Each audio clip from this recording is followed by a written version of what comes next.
A lot of music writers and bloggers over the past 4 years have spilled a lot of ink about the relationship between dance music and the COVID-19 pandemic. Um, Depending on who you read, some will say that the pandemic made people pine for the dance floor and renewed interest in dance and disco and house music and kind of made those genres re-enter the mainstream. Some people might say that it killed the dance floor because people couldn't gather to appreciate this kind of music and therefore had a negative effect on dance music. Um, Personally, contrarian that I am, I think, you can pick up spurious correlations in streaming numbers or whatever, but dance music survives. And, it was a shitty time to be a DJ for sure when no one was going out. But dance music producers certainly still had an audience, and there were a lot of communities that were already built around the internet that I think weren't necessarily affected. But one artist for which that connection is really tangible is Fred Again. He's an artist that came up with an album, Actual Life, about the pandemic, and he described it as sort of a personal diary. A big song from it was called We Lost Dancing and had this voiceover literally just mourning the loss of nightlife. And there's a lot of parallels between Fred Again and Jamie XX. Both of them are from London. Both of them are house and UK garage music producers who got their starts or their sort of brush with the mainstream through collaborating with pop and R&B artists. Jamie, especially through his band, the XX, and Fred Again through a series of collaborations. And I think in recent years, there's been some mutual inspiration between them. Jamie XX literally showed up at Fred Again's Boiler Room set, but I think you can hear a lot of Jamie XX as eclectic mix of UK bass and garage and house music showing up in Fred Again's work. And then in this latest album, In Waves, which I'll get into, there's some stuff that sounds like Fred Again. And Jamie XX has only released one full solo proper album in color that was in 2015. So it's been 9 years, and now we're getting a second album, In Waves, and those albums are straddling the pandemic years, basically. Jamie XX had an interview where he said that the pandemic gave him a lot of time to reflect, which is a pretty banal statement. It's true of like all 7 billion people who lived through it. But you do feel that on In Waves, because In Waves is an album that sounds like a love letter to the dance floor. And In Color was a beautiful, warm, eclectic, romantic album that sounds like summer in the city and uses the medium of dance music to convey that. But In Waves kind of takes that eclectic but quintessentially British style and just focuses it down to a set of fluid house and garage tracks that basically question why we like going to the nightclub and listening to house and garage music. And at its best, it justifies the value and the catharsis of dance music, and at its worst, it reads like a somber TED Talk about why people like raving, right? It reads like an academic giving a seminar on the psychological implications of clubbing, right? which is like, I know that it's good. That's why I'm listening to your album. You know, I want to enjoy it. But so I'll start with, I think the worst track on In Waves is the closer, which is called it's called Falling Together, and there's narration from this woman, this choreographer. Apparently, they had collaborated on a dance piece in the past. And it starts with this really, really bare house beat, and the narrator's talking about dancing, and then there are these bloopy synths. It's a really like trancey kind of build, and the narrator is just talking and yapping and being like, "Why do we like dancing? Because it's all there is. Us, a tiny speck in the enveloping cosmic dark, so let your cares go and dance." It's thumbs down for me. It's boring. It's nostalgic, but it feels somber and like again, I come to this album as someone who likes house music and wants to hear good, fun house music, and this isn't that. It's just really stale, kind of progressive house music that, it's got like these like squelching like TB303 sounds that appear on the back end, and it is a fair, fine, nostalgic ending note, but it doesn't feel characteristic to Jamie XX in any way, and it again, it feels like an academic amalgam of dance music, a somber love letter. So the form is kind of antithetical to the content. But that's not like, I don't mean to be starting this off on a negative note, because I do really like this album overall, and I think the strongest tracks do have a lot to offer and do genuinely justify this style.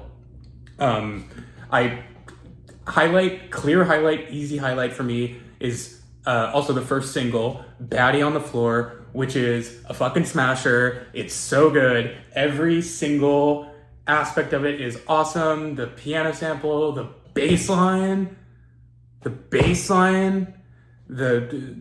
vocal sample, which is really hyperactive. Shout out to Honey Dijon, who co-produced this and left fingerprints all over it. The synth lead is so sick, and then there's a drop with these really, really loud horn samples. It's so good. He's so good. And it stops on the word stop. It goes stop and stops. So good. I know that's Todd in the Shadows thing, but I also love it. And then even the structure of it it's simple, but it's great. It's got this little string sample bridge that gives it breathing room and development. And it's just so good. Baddie on the Floor. If you haven't heard it, it's generational. Other highlights, Treat Each Other Right, which is the first like kind of full track after the ambient intro.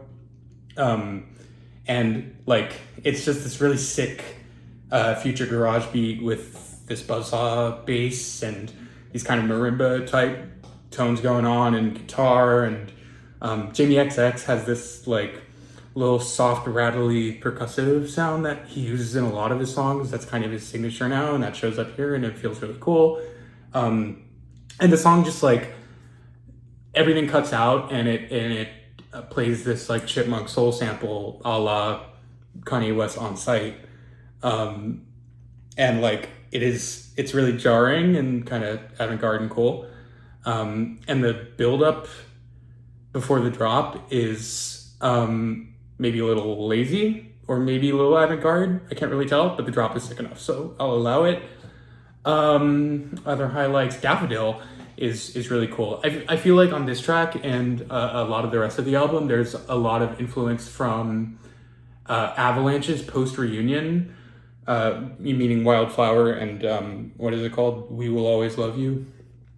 And I mean, they are literally featured on it on a different track, but it's got all these spoken word and field recording samples in the intro, which is also maybe the Avalanche's comparison isn't the best comparison, because this is also very much in Fred again's wheelhouse.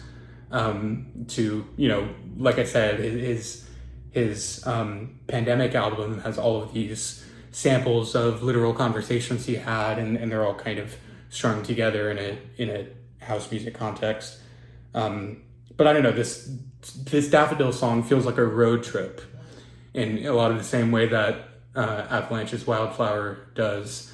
And another connection for this track has a lot going on, Daffodil. It's genuinely pretty weird, and it jumps seemingly randomly between a lot of different vocal sources. Some are features, some are samples. It's weirdly airy and eclectic. And there's like, you know, there's a bit where it's just a remix of a long, unedited soul vocal sample that reminds me of his Jamie's Jill Scott remix album. So it's kind of a cool little return to form in there in the middle of this crazy track. Apparently Panda Bear is on this song. I didn't hear him, but I don't know if it's a production credit or a vocal credit or what. And then that track goes into Still Summer, which is probably the most Fred again of any of these tracks. He does the thing where he takes like a synth pad and kind of chops it up like he would a vocal sample, so it has all this weird texture going on. That's pretty cool. The song itself is, I didn't get a lot out of it, but again, it's kind of cool to see that cyclic influence coming up. And that goes into Life featuring Robin, which is pretty good. It's this pretty standard funky house song, and Robin's feature is cute. The whole like giving me life thing does feel a little pandery, I'm not gonna lie. Like make them gag. Just because you say it doesn't mean it's true, Robin. I'm a little gagged by her feature. I'm like, if you put your finger down your throat and it feels a little uncomfortable, but it's not like fully triggering your gag reflex, that's how gagged I am by Robin's feature on this song. It's all right. The feeling I get from you is pretty good. It has a really linear structure. Like it starts out with these two plodding piano chords, and then that becomes three chords, and then by the end of it, it's a really complex piano part with strings and stuff. It's good. Breathers, a guided meditation track. It starts out with this really hyperactive beat. It's like a juke kind of beat, and there's a triplet bass pattern on it that's pretty cool. I like the mixing a lot. There's a lot of cool mixing choices on the album. The way the bass goes from front to center, and then the cinematic pulsing synth string stuff comes up. That's really cool. Yeah, it's then the guided meditation part ends, and I'm like, by this point in the album, there's so much spoken word about the healing power of the dance floor or whatever, and by the time you get to the closing track, it's like, I know, that's why I'm listening, right? And that's why the closing track really left a bad taste in my mouth. But All You Children featuring Avalanche is another highlight. This is amazing. I love the cute little teacher sample, classic Lanches, the chopped up children's choirs, groovy as hell. It's groovy, tech house hi-hats and loud bass line. Nice mix between samples. It's a splendor. And there's this like tech breakdown in the last minute. Boom, boom, boom, boom, boom, boom, boom. It's a nice contrast between all the cute twee stuff. It's a killer track. Really creative, really fun. Did I miss anything? There's Waited All Night, which is has Romy and Oliver Sim featured on it, so it's just an XX reunion, and it's okay, honestly. Maybe a low light, honestly. I was never really into XX stuff, and it does kind of just sound like an XX song. Oliver Sim sounds like Young Lean on the track, which is kind of interesting. I do love the title and the cover of this album, in contrast to In Color. In Waves, it's waves are sound waves or wave files, right? Like intangible music, but also it's the foundation of motion, and all matter exhibits wave-like behavior. So in a way, everything is dancing constantly. It's a good, abstract, and evocative album title that I really like. So yeah, I liked it. Recommend it if you like quality electronic music with good attention to detail, and if you're a fan of Jamie and the XX, of course. If you're a big house/UK garage head, you might not necessarily get a lot out of this. I thought a lot of the more straightforward tracks were kind of basic. If you are into house or UK garage music, I would recommend the Holly Waxwing collaborative album with Galen Tipton that came out this year, which I think is a really creative spin on the future garage sound. And Floating Points, but you've already probably heard Floating Points. But yeah, listen to Batty on the Floor. That song is a fucking generational banger. So yeah, I think I'm going to try uploading some really low effort music review content. So I guess stay tuned for more of that.